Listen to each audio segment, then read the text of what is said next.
Welcome back, WNST, Tessa Baltimore and Baltimore Positive. We are positively into the summertime around here.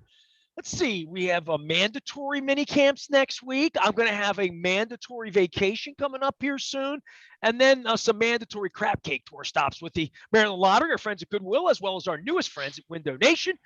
But this is one of our old friends here, and he's been fishing as well as selling some cars over there, Coons Baltimore Ford Security Boulevard, and not sweating Lamar, but also not something we're not going to talk about. But I know you want to talk about big fish, and you're trying to get me and Sammy Tudor and all my fishing and crabbing buddies, Tony Conrad over Conrad's. We're like, I'm going to be a waterman in August, so you're going to train me up here, Den.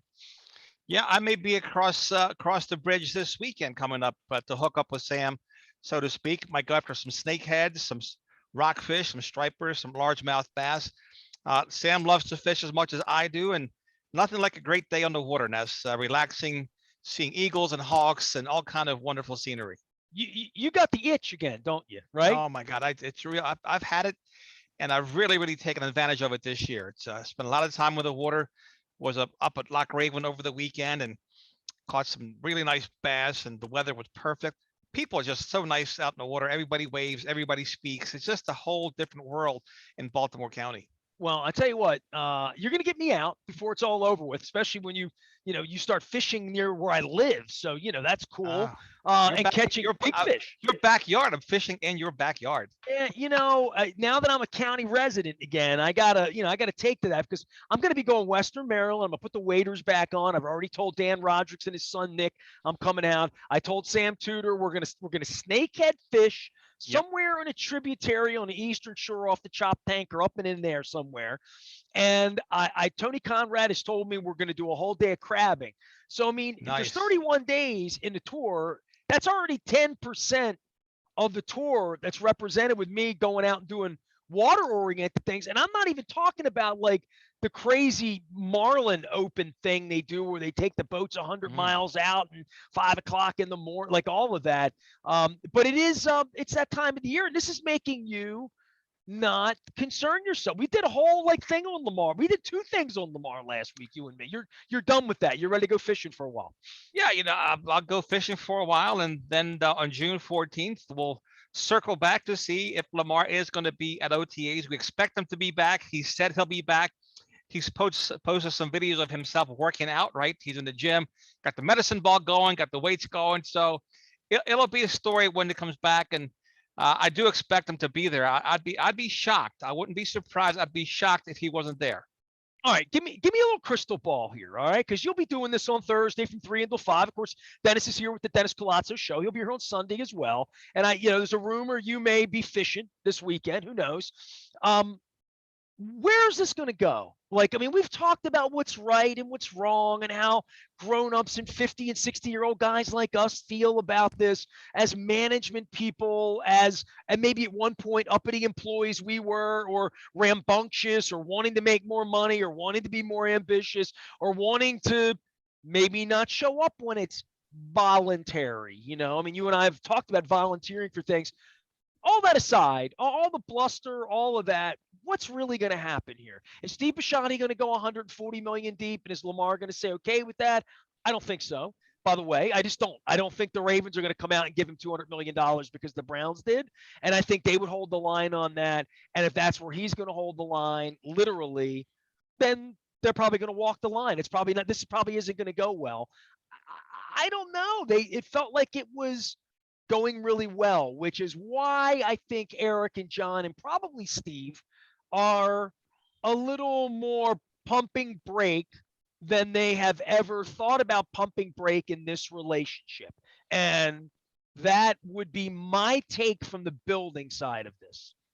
Well, a year or two ago, there was a conversation after that the Ravens wouldn't extend Lamar, that they would try to be like Navy, where they just install a new quarterback every 3 years, and the system is the same, with the exception being they wouldn't tie up all this money on Lamar. I think we saw a glimpse of what would happen if that was to occur. Tyler Huntley is not the answer. He's serviceable, but he's not anywhere near what Lamar Jackson is. Few people are on the football field. So I do think though that this has given them time to pause, as you said. The door swings both ways, and my viewpoint is maybe said the farmer. Maybe it goes well, maybe it doesn't. But you can bet that the team will have contingency plans in case this thing goes sideways. I do want to mention I saw Josh Allen of the Buffalo Bills. Now he already signed his big contract, his mega deal, so it's not the same situations. But it was nice to see him in camp. He played golf with Tom Brady and Aaron Rodgers the other day, and but he went to camp and he was very. It was just nice when he walked into camp for him to see. Well, and it'll be nice next week when Lamar comes in, and I'm sure he'll be motivated. I mean, Lamar has used these off seasons to improve himself, so I don't use this contract negotiation ploy tactic. I don't know what it is.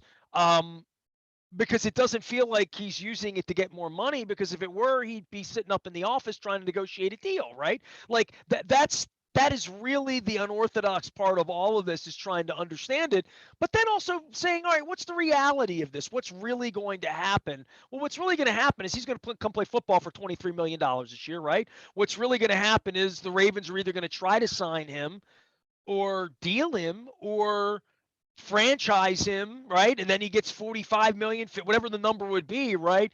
That he would not be happy with, right? You think he's unhappy with 23 million? Try franchising him next year and giving him 45 million for 1 year with no more guaranteed money, and see if he shows up for practice. It's voluntary, my man. Voluntary, my man. He wrote that on the internet. So I don't.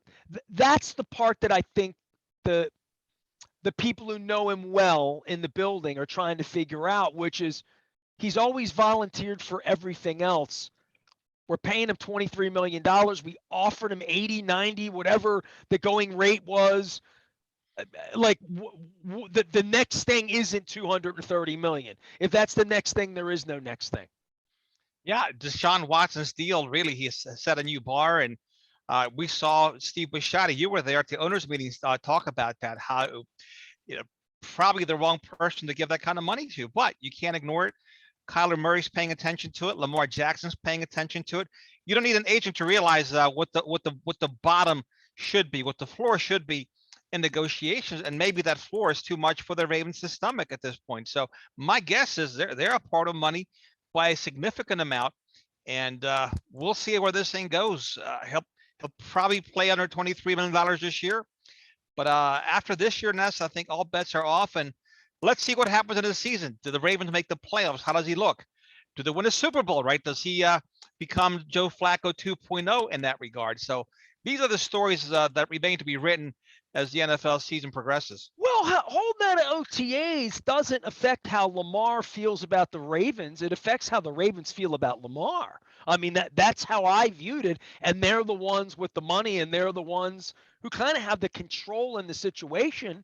Yeah, it's just disappointing that I think we're talking about it. I'm not the media guy that needs to have this on my docket first week of June and chasing Lamar around next week to ask questions that he's not going to answer, right? Like, I think we sort of know we're not going to know much. And I don't think Lamar's going to tip his. Lamar's never talked much about much, really. I mean, in real terms, even the maturity or lack thereof he showed last week by saying, go focus on something else. Dude, you're the quarterback around here. That's why you make 23. We're not focused on something else. So I don't think he even perceives the other side. I don't think he's thought out the emotions and the strategy on the other side fully, because all they've ever shown him is love, right? So he's indispensable in his mind. They can't live without him. They didn't win a football game without him in November, December. So let them live without me for a little while. See what it's like to spend a weekend without me. I don't know how the Ravens perceive that when it on their side of the fence, because I think they saw something in Lamar the last 2 weeks that they hadn't seen before. Well, I think even the people that are out there are defending Lamar can't argue the fact that it would have been better had he attended OTAs and missing him, even though they were voluntary. The optics aren't good by his absence, right? The optics would be much better if he's there throwing balls to Rashard Bateman and Mark Andrews and the His two rookie absence tight is the ends. story. And if His he's too absence is naive the to story. realize that, then he doesn't Exactly. even understand his role in leadership fully. To say that he's just going to skip OTAs and the people who talk about this for a living and talk about winning and talk about betting on football games to make money and all the reasons people are interested, invested in it. It was, it's really on the face of it a very immature tact to take to say focus on something else. Dude, you made yourself the story. You made yourself the story. You really did. And now that you're the story, we want to know what's the story, Morning Glory, right? Well, and the other question is his light starting to dim?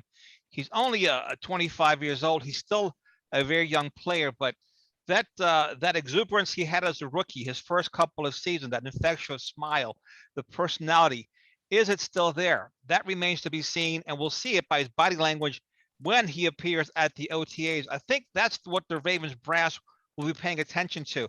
Is he still going to be 100% Lamar, or is he going to be 95, 98, 88% Lamar in terms of how he interacts with the team's leadership, not the players? We expect him to be lights out with the players to form that bond, but it is curious for me to see how he responds to management going forward.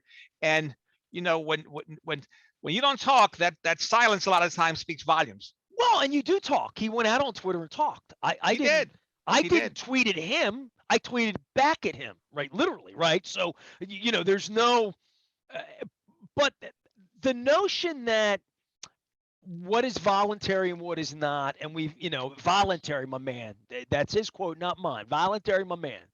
And I would think everybody in the building always saw him as being first in, and this Last was out. it. This was it really happened that he wasn't first in, that he wasn't there, and calling it voluntary.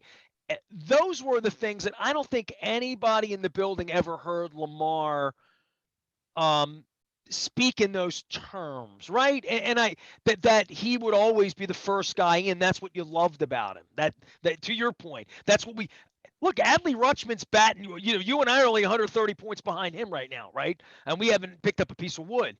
And but there's an infectiousness about him going out and grabbing Sure. pitchers and stuff that if he stops doing that, you'll say it'd be like me if Dennis, I start doing radio That's like exactly like right. You're on it. this, you'd say, "Dude, is Nestor feeling all right?" You're all Like over you it. have too much energy, dude. You're too energetic. I hear that, but that's who I am, and it's what I do, right? Even more so on the video side of things, the last couple of years, that if you put the show on with me, if I weren't me, you'd know. You know what I mean? Like literally, Absolutely. you'd say, "Dude, he's under the weather. Is something wrong? Is he depressed? Is drugs? Whatever." Well, You'd say something's off if Nestor doesn't have that. That's where they are with Lamar. They're like, Lamar's talking like this. Lamar's not here for voluntary. Lamar's always been here. Lamar wants to win. Lamar wants to win more than anybody. Lamar improves. Lamar loves coaching. Lamar loves the building. Lamar loves his teammates. Lamar loves Baltimore, even though he's not here. we have a saying around here, and I've been saying this for many years, that a new broom sweeps clean, right? So you get a new person in any position. The first 90 days, they're great. They're on time. They're smiling. They have a great attitude. But after the first 90 days, you know what? Maybe they're a couple minutes late. Maybe they're Sound calling like in you've sick. managed people. Is this A true? little bit, right? It's a little bit. So, like you've done great radio now for many decades, right? And you're consistent. You're passionate. You love what you do. It's obvious. It's apparent every time you hit the button, whether it's to talk, go on the airwaves. I don't always feel like doing this. You know Yeah, what I but you mean? know what? But nobody can tell that. That's because you're professional. And as a That's very, professional, very kind of you to say. it's That's the true. highest praise you But could but say. it's but Nobody would it's ever true know the though. day I'm not in the mood. But it's true, right? So, and that's what dedication is, which is better than motivation, because I may be motivated to go to the gym or go to work, but I may skip. Whereas if I'm dedicated, that dedication gets my ass out of bed, puts a smile on my face, and whether it's you at your job, me at my job, Lamar at his job, How many Harbaugh at his 15-degree job. mornings have you had to come out there and dig 6 inches of ice off Oh of man, 300 you know vehicles? what, too many, and I still clean bathrooms. I mean, I do whatever needs to get done. But my point is, now that the shine is starting to wear off, now that he realizes it's a business, right? The Ravens have always known it's a business. He's no longer a new broom. So now we're starting to see, and we're going to see what we have with him going forward. Plus, he's still maturing and developing as a person, right? He's only 25 years old. As a young male, he's starting to fully understand consequence. The brain is starting to gel. But like you, I am concerned about his circle of influence. Who does he have around him? Who's in his ear? Yeah, Who why is was this his? a good idea? I mean, I'm just trying. Why would? What are you trying to prove? You know what I mean? I look at this very much as like boy girl relationship. At least in my world, it's boy girl. But like a dating relationship, and saying we've been going out a long time. Like you ditched on me on Friday night Yeah, because yeah. Something changed. Yeah, absolutely. It changed. what? Yeah, yeah. Again, the optics aren't good, and even the fan base, his friends, people that defend him, they can't argue the fact that it would have been much better if he was there. We'd all be singing a different song. We'd Is all this be saying, making "Hey, DaCosta run in and give him money? I mean, has he even asked for money? If he no, has, they both should say, "Hey, we sat down and this is for Bisciotti. If Bisciotti were really into leadership and being front facing, Bisciotti could say, you know what? We sat down. We love Lamar. But there are no $230 million quarterbacks, and that jackass of mine in the partnership out in Cleveland, we're not doing that for well, Lamar. No offense, we're not doing that for Lamar. And that's that. And if Lamar wants to go earn 230 million, bring back a ring. Bring back a ring, and like Joe Flacco did, and maybe we'll give 180 million of guaranteed money, but we're not doing this Tuesday morning because some idiots out in Ohio did it on Monday night. We're oh not yeah, doing that. And that'd particularly be for a okay for quarterback." Steve to say that. Right, particularly for a quarterback who may not play down this year or ever for that matter. I mean, Cleveland took a huge gamble. Never mind the PR hit. Never mind what they're saying to women all over the country that what's acceptable in their organization, right? So just because they're bad business people doesn't mean that Steve Bisciotti is going to be a bad business person. And for him to say what he said at the owners meeting, he put it out there that they're not going to give him that kind of a contract. Not just him, but any quarterback at this time, because they don't have to. That's the other part of it. Just like Lamar has options, the Ravens also have options, and believe me, they have a plan B, C, D, E, F, G if this thing happens to go off the rails. Dennis Koulatsos is my guest. I'll be his guest on Thursday. He does the Dennis Koulatsos Show. You can check him out 3 until 5 each and every Thursday. Then, of course, on Sunday mornings as you get up, maybe going out playing some golf or going out catching some fish or going out and getting a crab cake or taking mama or daddy to brunch this weekend. Then we'll have some mandatory mini camps. We got bad news out of the Orioles with the Grayson Rodriguez thing. Luke's been out in Owings Mills doing all that. And I'm going to be getting back to crab cakes again a little bit later in the month. Dennis, I just want to say this, man. I did a little traveling, and I'm about to do some more traveling through big cities in Europe. And I spent the weekend in New York.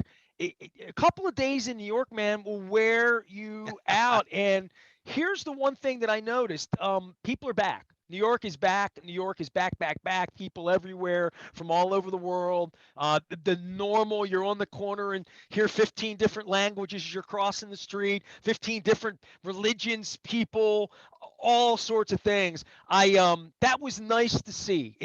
For better or worse, a little dirtier, a little dodgier. There's a smell of a certain burning weed in the air just about Wow, every single place. They're selling weed in bags out in the middle of Times Square crazy. everywhere at Really? like at a hot dog carts. Huh. So like the world has changed. I mean, like I walked all through New York. I went to one of the most beautiful places, a venue. So you're a tennis fan, right? I mean, Forest Hills back in the day. I had never really thought about what happened to the old place because when I went, I saw the 1986 U.S. Open, and I Okay. saw it in Flushing. Flushing was brand new. It was sort of a shiny, I mean, we watch U.S. Open every year. The big tall thing that sits next to the airport and City Field. This is the old gentrified. It looks like Wimbledon. I mean, it's green ivy and gates and wrought iron and brick and a village. There's a beautiful village and I mean, you would have never thought you were in New York. I'll be honest. It was great. It was fun. Nice. It's a big state. It's a beautiful state. Were people wearing masks, Nestor? That's what I want to know. You know what? I'm guilty. I didn't pack a mask, and I'm triple vaxxed, right? So I'm no excuses, but on subways, Hmm. I was one of the few who didn't have a mask. You know what I Gotcha. mean? Like, and I didn't realize it until like the second day. I'm like, oh, like because I'm living out in the woods. I'm quiet. I've been around people. Here for the most part, I've been sitting outside. I don't like getting up on people. I will not shake hands anymore. I just Hmm. don't. And people get real offended. But I'm a fist bumper at this point. I mean, even just like touching the subway thing Sure. to get a subway card, I was using the back of my knuckle, like boom, boom, boom, boom, boom, and touching the subway rails like I'm a little germy long before COVID, right? But people had masks on, and it was it is kinder and gentler. I think people that move about in that space, I got a lot more friendly. Good morning, good service, nice people, more Good. patience. But man, New York. Hopping and bopping, huh? Yeah, and not all of it in the best of ways, to be really honest with you. I Yeah. mean, it was dirtier than I've ever really seen it. It was dodgier than it was. I mean, it was kind of dodgy last year. It was kind of empty. So cities. I'm just worried about America. I was in San Francisco. I was in Oakland a couple weeks ago. Just American cities. I've been in Chicago. It was a murder out in front of my hotel 2 hours before I walked out to get my Geez, Uber, whiz. literally in Chicago a couple weeks ago when I was there. So like I've been in these cities. I just it brings me back to Baltimore positive and things we're talking about, but I'm worried. I'm worried because we can only go as the cities go, right? I mean, New York, California, New Jersey, Maryland. A lot of people are moving south. They're moving to the Carolinas. They're moving to Florida. They're getting away, and they're taking their tax dollars with them, which means that the rest of us are left behind. Our taxes are going to go up. That's the sad thing. So that's what happens when you have a declining base of population in your city. I think the And other thing, and when we talked about census, and I talk about that all the time, but this notion that population moves, right? I it mean, like does. just because we were in East Baltimore in 1960s, 1970s, your parents came over from the old country. My father came from the South Yep. America in the 60s. That we would always want to be in Baltimore or want to be in Maryland or want to be in this climate or want to be in this time zone or even want to be in this country, right? I mean, for some people, right? And I know you always say that we don't lose anybody trying to swim away from America. So No, no, they're yeah, still I trying to love that. swim to us. But back then in Baltimore, we had close to 1 million people. Now you're under 600,000, and that's significant. Well, and we have infrastructure, right? We wonder what happens to all these buildings. I had Tony Asadi on last week. We Yeah. did a great piece, and he came from the Middle East a million years ago.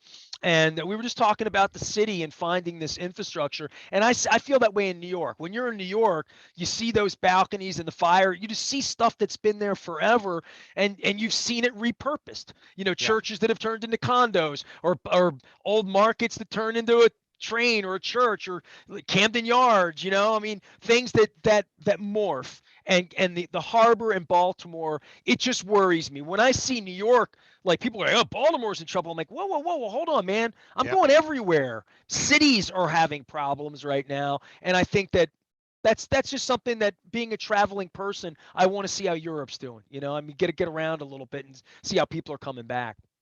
Yeah. We have a lot of work to do in Baltimore City. You can't have shootings down there at Harbor Place or any place else for that matter. It's really sad. People can't be afraid to visit these great places that we have. Or baseball games for that matter, or football games, or Baseball games, concerts. And football I mean, games. they're redoing Royal Farms Arena. I've talked to some of those people with Kevin Yeah. Durant. I mean, they're really going to make it a show place for concerts. A place that we want to go down there and maybe one day see John Mayer, see Billy Joel, or whatever 2 years from now. So trying to bring cities back. That's all. So I'm just traveling and learning stuff. I felt very Holden Caulfield over the weekend. I had some great, and I know you're not on Facebook, but I had some great Facebook New York minutes Good. to share Good. with you. Good stuff. I'm I sure I'll gave see you some of your stuff on Twitter. so listen, you've heard "see you later, alligator," and then you say "after a At while, crocodile." crocodile. Yep. I learned a new one over the weekend. You have to go check Is that it message. after? I thought it was at the Nile crocodile. I'm always getting these things backwards. After a while, After a while, crocodile. see, you learn After a something every day. while, So it's not at the crocodile. Nile crocodile. See, Yeah, I got this that one Egyptian thing woman going on. said after supper. Anyway, Dennis, I'll see you later, man. I'll see you on Thursday. Dennis Koulatsos, he's over at Coons Baltimore Ford, selling them. Order ahead. You can do that, or you can just give Dennis a call. He carries the number on his hip as well, and you'll find him here on Thursday from 3 until 5, and again on Sunday morning. I am Nestor. We are WNST, AM 1570, Towson, Baltimore. Mix a little city talk in here with our sports. We never stop talking Baltimore, positive, and shall remain that way.